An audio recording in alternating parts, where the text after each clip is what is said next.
Good evening बच्चों। Good evening भैया। आज हम पढ़ेंगे एनर्जी और एनर्जी के फॉर्म। ठीक है, थोड़ा सा जल्दी जल्दी पढ़ेंगे। Sun is the biggest source of energy. अभी फिलहाल जो आपने देखा, जाना, समझा, उसके हिसाब से सन इज द बिगेस्ट सोर्स। ऐसे कई गुना बड़े, सन से कई गुना बड़े ऐसे सोर्स है हमारे पास। पता होगा आपको कि सन से भी कई गुना बड़ा प्लेनेट है, सन है। पढ़ा है ना या नहीं पढ़ा? अभी पढ़ोगे। Sun is the biggest source of energy अभी तक का। ठीक है, most of the energy source are drive from the sun. ये टॉपिक भी मैं आपको बताऊंगा, लेकिन अभी डेफिनेशन याद करो। Some energy is received from the nucleus of atom. जैसे न्यूक्लियर एनर्जी पढ़ाया जाएगा तब मैं बताऊंगा न्यूक्लियस को ब्रेक करके इतनी ज्यादा tremendous amount of energy release की जाती है। Interior of the earth and tides. Interior of the earth, भाई अर्थ के नीचे क्या है? मेंटल है। मेंटल के नीचे क्या है? मेंटल में लावा वगैरह होता है ना, लावा, मैग्मा, ये सारी चीजें होती है। अगर मान लो मैंने क्या किया, एक बहुत बड़ा छेद कर दिया अर्थ के अंदर, उसके अंदर डाला पानी, और पानी से निकलेगी हीट वेव्स, क्योंकि अंदर तो वो लिक्विड की फॉर्म में है। पानी जलेगा तो इवेपोरेट होगा, तो नीचे से हीट निकलेगी, ऑफ कोर्स सी बात। तो उसको हम लोग कन्वर्ट कर सकते हैं किसी भी एनर्जी में। ठीक है, उसके बाद टाइड एनर्जी। टाइडल एनर्जीज होती है, ये मैं बताऊंगा। समुद्र में एक फिक्स टाइम होता है जब टाइड्स आती हैं, उस टाइड्स में हम लोग एनर्जी बना सकते हैं उससे। ठीक है, फिर एनर्जी की है क्या? Energy the capacity of doing work. Energy क्या है? एक फॉर्म है। ठीक है, सोर्स है एक तरीके का, जिससे मैं कुछ भी काम कर सकता हूँ, जिससे मैं कुछ भी काम कर सकता हूँ। तो the capacity of doing work is called energy. ऐसा यूनिट क्या है भाई? एनर्जी की जूल। तो आप ये भी कह सकते हो कि एनर्जी क्या है? वर्क का फॉर्म है। तो एनर्जी वर्क का फॉर्म है, तो मैं इसको फोर्स इनटू डिस्प्लेसमेंट, मतलब एनर्जी का भी फॉर्मूला लगभग सेम ही है, कुछ ज्यादा फर्क नहीं है एनर्जी का, मतलब फॉर्म है बस अलग। ठीक है, अब मैं पढ़ाऊंगा आपको फॉर्म ऑफ एनर्जी। ठीक है, तो बच्चों मैं आपको बताता हूँ फॉर्म ऑफ एनर्जी क्या है। सबसे पहले काइनेटिक एनर्जी। कोई भी चीज अगर अपनी पोजीशन को चेंज कर रही है तो समझ जाओ उसके पास काइनेटिक एनर्जी। कोई कार है, वो चल रही है, तो उसके पास कौन सी एनर्जी है? Kinetic energy. कोई भी चीज अगर मोशन में है, कोई भी चीज अगर मोशन में है तो उसके पास काइनेटिक एनर्जी, और इसका फॉर्मूला होता है mv²। ठीक है, अभी पूरी डेरिवेशन कराऊंगा, ये फॉर्मूला आया कहां से। उसके बाद कोई भी चीज अगर अर्थ के सरफेस से ऊपर है, मान लो मैंने बोला कि ये फोन है भाई, ये क्या है? एक फोन है।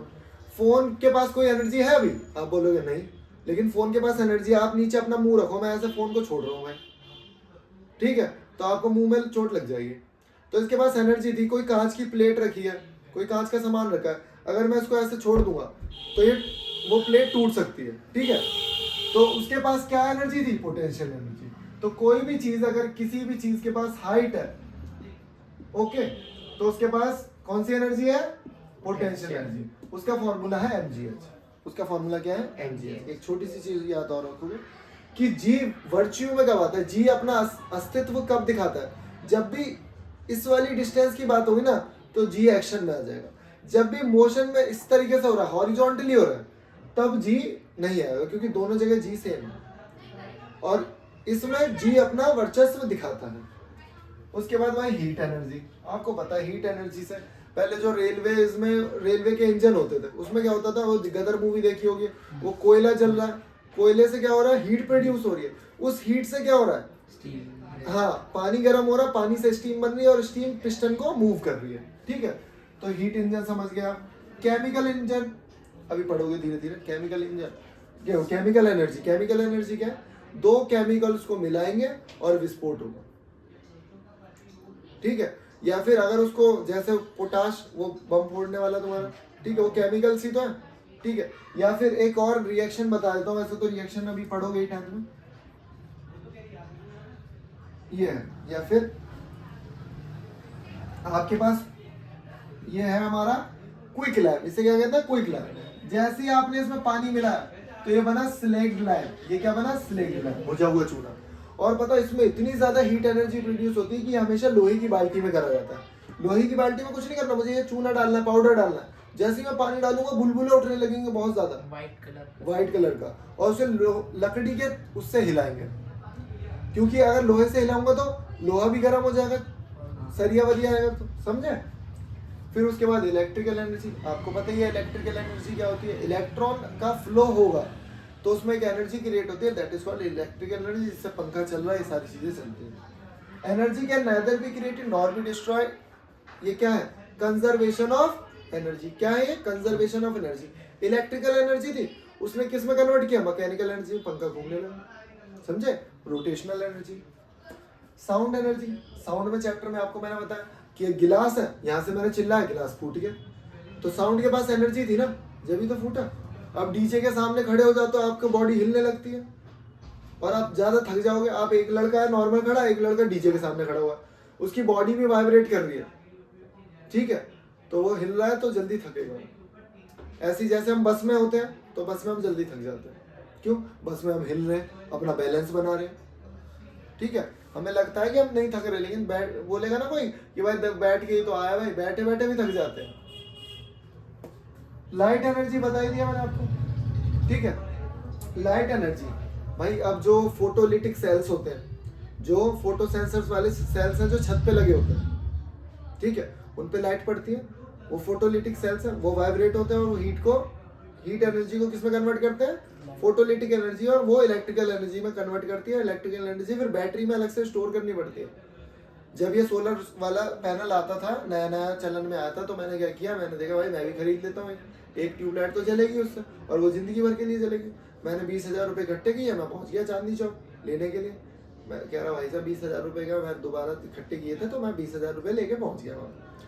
कह रहा भाई साहब ठीक है ये ले लिया, और क्या आप इसे बिजली बना तो लोगे इसे, लेकिन ये बिजली स्टोर किस में करोगे।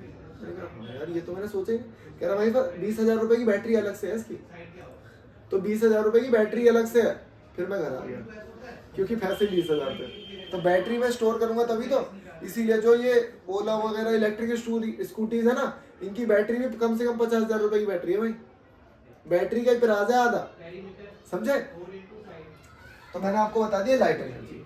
न्यूक्लियर एनर्जी दो तरह की होती है, एक होता है न्यूक्लियर फिशन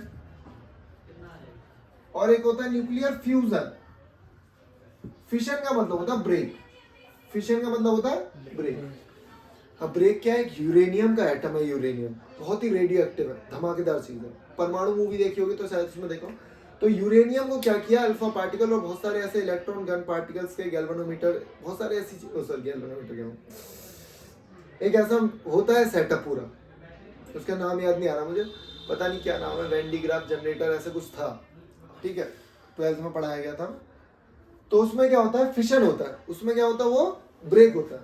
अब वो जब ब्रेक होता है तो वो इतनी एनर्जी निकालता है, इतनी एनर्जी निकालता है, पूछो मत बहुत, कि उसका जो हीटर 1 मिलियन टेम्परेचर हो जाता है भाई उसका, कितना टेम्परेचर, 1 मिलियन डिग्री सेल्सियस। उसके बाद है फिशन। फिशन में क्या है, हमारा हाइड्रोजन होता है, फिशन में क्या होता है, फिशन का मतलब ज्वाइन। इसमें क्या है, हाइड्रोजन ज्वाइन होके हीलियम बनाता है। क्या बनाता है, हीलियम। 1 2 1 2 2 4 हीलियम बनाया। अब सारा सीन ये है कि जब ये हीलियम बनता है तो हीलियम के साथ बहुत ज्यादा एनर्जी निकलती है। हाइड्रोजन तो वैसे ही रॉकेट फ्यूल है। आप सोचो कि जब होली पे होली जल रही होती है, हम थोड़ी सी दूर आ जाते हैं, अपने घर आ जाते हो, क्या हमें गर्मी महसूस होती है, लेकिन होली के पास कितनी हीट महसूस होती है कि भाई इतनी आग, इतनी धमाकेदार है। सोचो सन में क्या है, आग लग रही होगी, जो उसकी हीट लाखों करोड़ों डिस्टेंस तक ट्रेवल करके यहाँ तक गर्मी पहुंचा रही है। तो सन में जो रिएक्शन होता है वो ये है, न्यूक्लियर फ्यूजन। वहां पे हाइड्रोजन जल रहे हैं और कहते हैं कि हाइड्रोजन एक टाइम बाद खत्म हो जाएगी, और जब हाइड्रोजन खत्म हो जाएगी तो हीलियम जलेगा, और जब हीलियम जलेगा तो सन का साइज डबल हो जाएगा, तो वो हमें अर्थ को निकल जाएगा। तो हो सकता है और भी कोई प्लेनेट हो जहाँ पे मतलब अर्थ जैसा एनवायरमेंट हो, तो वहाँ लोग रह रहे हो, हमें कुछ पता भी नहीं है। हो सकता है एलियन हो भाई, अभी तो हम कहाँ कितनी दूर तक गए, गैलेक्सी तो पता नहीं कितनी बड़ी है, और जो एलियन होगा वो भी सोचते होंगे पता नहीं हमारे जैसा भी कोई होता होगा, ठीक है, क्या पता वो बहुत ज्यादा हाई टेक हो, ठीक है। तो अभी हमने क्या पढ़ लिया, न्यूक्लियर एनर्जी के बारे में। अब छोटा छोटा इनके जो डेरिवेशन है, इनके जो फॉर्मूले कैसे डिराइव हुए मैं आपको बताता हूँ, ठीक है।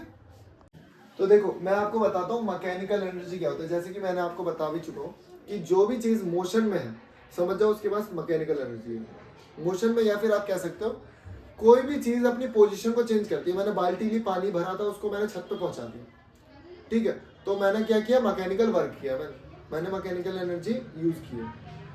उसके बाद मोटर थी, मोटर ने क्या किया, मोटर के पास कौन सी एनर्जी थी, electrical energy. Electrical energy is converted into mechanical energy. तो मोटर ने भी तो पानी चढ़ाया ही ऊपर, उसको मैं करता तो उसने मोटर ने चढ़ा दिया। समझ लो, एनर्जी ट्रांसफर हुई और कुछ नहीं है। तो काइनेटिक एनर्जी के बारे में पढ़ते हम लोग। The energy possessed by an object due to its motion. मैंने आपको बता दिया था कि अगर किसी भी चीज में मोशन है तो उसके पास काइनेटिक एनर्जी है। एक क्रिकेट बॉल है, मूव कर रही है, रनिंग वाटर बहता हुआ पानी, फ्लोइंग विंड हवा बह रही है, रोलिंग स्टोन पत्थर ऊपर से गिर रहा है, वो किसी को भी मार सकता है, कुचल सकता है। समझ लो ना, एक पत्थर पड़ा हुआ है, वो कुछ हार्म कर सकता है, कुछ नहीं कर सकता। और वही पत्थर उठा के फेंक के मार दूं तो क्या, उसमें एनर्जी। तो मेरे हाथ में थी मैकेनिकल एनर्जी, मैंने उसे कन्वर्ट किया काइनेटिक एनर्जी में, काइनेटिक एनर्जी लग गई, चोट लग गई। ठीक है, तो अभी इसका फॉर्मूला कैसे ड्राइव होगा, ये सारी चीजें हम लोग करेंगे अभी।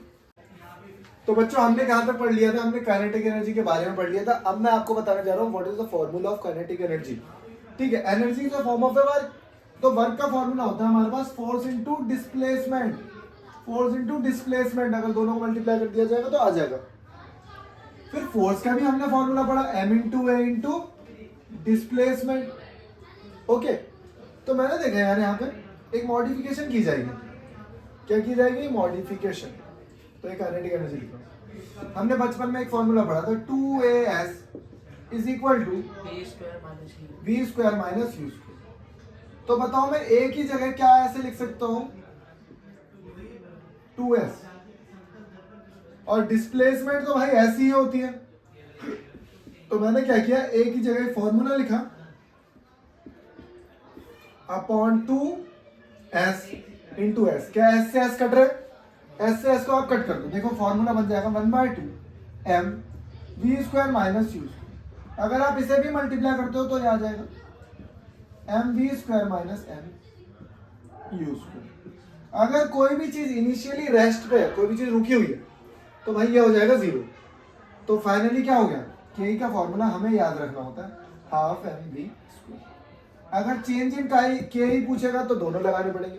ओके, तो बहुत सारी जगह एग्जांपल्स में देखोगे एनसीईआरटी के, तो दोनों फॉर्मूले यूज होंगे। ओके, तो बच्चों मैं यहाँ पे आपको एक न्यूमेरिकल कराता हूँ, और न्यूमेरिकल में ना थोड़ा सा चेंज कर देता हूँ। वैसे तो पहले एक आसान न्यूमेरिकल कराता हूँ भाई, इसमें तो कुछ नहीं करना, काइनेटिक एनर्जी निकालनी है। और जेड पे हमने फॉर्मूला रखा ये रफ्तार में, हाफ एम कितना है 25, 4 का स्क्वायर 16, 15 इंटू 16 हाफ, बताओ 120 जूल। कई बार होगा अगर एक वेलोसिटी आपको 72 किलोमीटर पर आवर दे दी जाती है, तो बस इतना छोटा सा पॉइंट याद रखोगे कि भाई आप उसे कन्वर्ट करो मीटर पर सेकंड। तो 18 चौको 20 मीटर पर सेकंड। और ये बहुत गलती करते हैं बच्चे, मोस्टली गलती करते हैं। ठीक है, तो इसको लिखो। ओके बच्चों, अब हम पढ़ने वाले हैं पोटेंशियल एनर्जी के बारे में कि पोटेंशियल एनर्जी क्या होती है। The energy of a body due to its position और चेंज इन शेप। अब एक बात बताता हूँ आपको भाई, आपने ना स्प्रिंग की शेप को चेंज कर दिया। स्प्रिंग में जो पोटेंशियल एनर्जी होती है वो पोटेंशियल एनर्जी होती है। मैंने क्या किया, जो वो नहीं आती थी कार 10 रुपए वाली, पीछे खींचो आगे भग जाती थी, उसमें क्या होता है कि स्प्रिंग लगी होती है इस टाइप की। अब जैसे मैं इसको पीछे खींचता हूँ, स्प्रिंग ऐसे लपेट जाती है, और फिर क्या होता है जब छोड़ता हूँ तो ये रिलीज होती है एनर्जी। तो एनर्जी, पोटेंशियल एनर्जी स्टोर करी मैंने और फिर रिलीज करी। ठीक है, इस तरीके से बो एंड एरो, मैंने धनुष को पीछे खींचा, पोटेंशियल एनर्जी स्टोर हो गई, छोड़ा रिलीज हो गई। The energy of a body due to its position और चेंज इन इट्स शेप। मैंने धनुष की शेप चेंज कर दी ना, जब मैंने खींचा तो धनुष की शेप चेंज हो गई। वाटर कैप्ड इन डैम, अगर कोई भी चीज हाइट पे, तो पता है डैम बनाते हैं ना, तो डैम इस तरीके से बनाया जाता है। यहाँ पे पानी रोक लिया सारा पानी यहाँ रुका हुआ है, यहाँ कुछ नहीं है, यहाँ बस ऐसे पानी बह रहा है। यहाँ से जब पानी ऊपर से गिरता है तो यहाँ लगी हुई है टरबाइन। यहाँ पे क्या लगी हुई है, टरबाइन। जैसे ही टरबाइन पे पानी गिरता है ये टरबाइन घूमती है। तो देखो potential energy is converted into kinetic energy. Potential energy थी, जैसे वो नीचे आई फ्लो में, मोशन में आई, तो काइनेटिक एनर्जी में कन्वर्ट हुई। काइनेटिक एनर्जी जैसे जैसे आएगी, kinetic energy is converted into rotational energy. Rotational energy convert हुई, और फिर जो रोटेट हो रही है मोटर क्या करेगी, इलेक्ट्रिकल एनर्जी में कन्वर्ट कर देगी, और फिर उसको स्टोर कर लिया जाएगा एनर्जी को। ठीक है, तो it can rotate the turbine to generate electricity due to its position above the ground. Height के, धरती के अबव, ऊपर कोई भी चीज है उसके पास पोटेंशियल एनर्जी है, जैसे कि मैंने आपको कल बताया था। Wound up the spring of A toy car, wound up ये मैंने दिखा दिया आपको। Band spring of A bow and arrow, ठीक है। तो ये मैंने आपको किसके बारे में बता दिया भाई, पोटेंशियल एनर्जी के बारे में। इसके बाद एक फॉर्मूला भी बता ही देता हूँ, अभी आया हूँ तो पोटेंशियल एनर्जी का फॉर्मूला याद रख लो जिंदगी भर के लिए, mgh, ओके। क्योंकि वर्टिकली मोशन की बात होती है, तो मैंने बताया जैसे ही वर्टिकल मोशन की बात होगी जी हमारे मतलब उसमें आ जाएगा, एक्टिव हो जाएगा जी, ओके। देखो law of conservation of energy बहुत आता है। Energy can neither be created nor be destroyed, it can transfer from one form to another form। मतलब कि काइनेटिक एनर्जी कन्वर्ट हो जाएगी पोटेंशियल एनर्जी में, और पोटेंशियल एनर्जी कन्वर्ट हो जाएगी, लेकिन इन दोनों का सम हमेशा फिक्स रहेगा, 100 रहेगा। तो मान लो एक अगर सम कितना 100 है और ये 50 है, ये 50 है, हो सकता है ये 70 हो तो ये 30 हो जाएगी, हो सकता है ये 100 हो जाए तो ये 0 हो जाएगी, हो सकता है ये 100 आ जाए तो ये 0 हो जाएगी। तो एक एग्जांपल ये है, ये पेंडुलम जो घड़ी में लगा होता है, जैसे ये इस वाली पोजीशन में जाता है तो ये इसकी हाईएस्ट पोजीशन है। तो जैसे ये हाईएस्ट पोजीशन में जाता है, देखो धीरे धीरे धीरे धीरे जैसे ही ऊपर जाएगा तो इसकी स्पीड भाई कम होती जाएगी, इसकी स्पीड कम होती जाएगी और ये हाईएस्ट पॉइंट में पहुंच जाएगा। अब बताओ जब ये हाईएस्ट पॉइंट में पहुंच गया तो स्पीड हो गई क्या, कम। तो स्पीड कम हो गई, मतलब स्पीड कम होने का मतलब क्या है, स्पीड कम होने का मतलब क्या है, वेलोसिटी कम हो गई, तो पोटेंशियल काइनेटिक एनर्जी कम हो गई। और एक टाइम ऐसे आएगा हाईएस्ट पॉइंट पे याद रखोगे कि काइनेटिक एनर्जी भाई 0 हो जाती है और पोटेंशियल एनर्जी मैक्सिमम हो जाती है, क्योंकि हाईएस्ट पॉइंट पे वेलोसिटी 0 हो जाती है, सबको पता है। और जब ये यहाँ पे नीचे आएगा बिल्कुल 0, यहाँ पे ग्राउंड पॉइंट पे, तो जब सबसे नीचे पॉइंट पे ये जो है काइनेटिक एनर्जी हमारी मैक्सिमम हो जाती है और पोटेंशियल एनर्जी जो है हमारी 0 हो जाती है, क्योंकि हाइट 0 है। तो it can neither be created nor be destroyed, समझ में आया?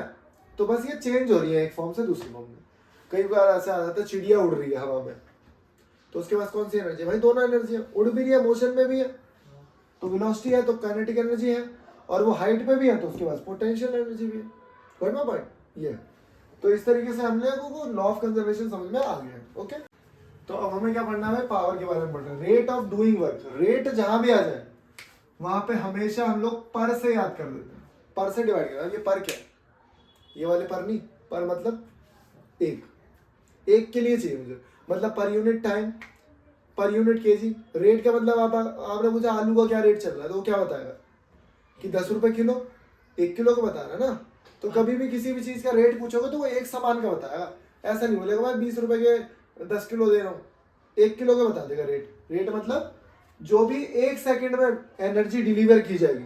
अब देखो ध्यान से, मेरे हाथ में कुछ ना कुछ जान होगी, मैंने तो लगाया बहुत तेज की थप्पड़ किसी के, तो जब बहुत तेज थप्पड़ लगाया किसी के तो टाइम बहुत कम लग रहा है उसमें, टाइम बहुत कम लग रहा है। तो जैसे ही टाइम कम होगा पावर बढ़ जाएगी, क्योंकि एनर्जी तो मेरे पास कांस्टेंट है ना, समझ लो। अगर एनर्जी फिक्स कर दी जाए तो अगर टाइम को मैं कम कर दूं तो पावर अपने आप बढ़ जाएगी, ये होती है। समझ में आया इस चीज को? Got my point? ये तो ये फॉर्मूला है, power equal to W upon T। Work को किस में डिनोट करते हैं, यूनिट क्या है भाई, जूल, और टाइम को सेकंड में। पावर आ जाता है हमारा वॉट में, तो 1 watt is equal to 1 joule per second, ठीक है। Energy consumed by anything is 1 joule in 1 second, is called 1 watt, ठीक है।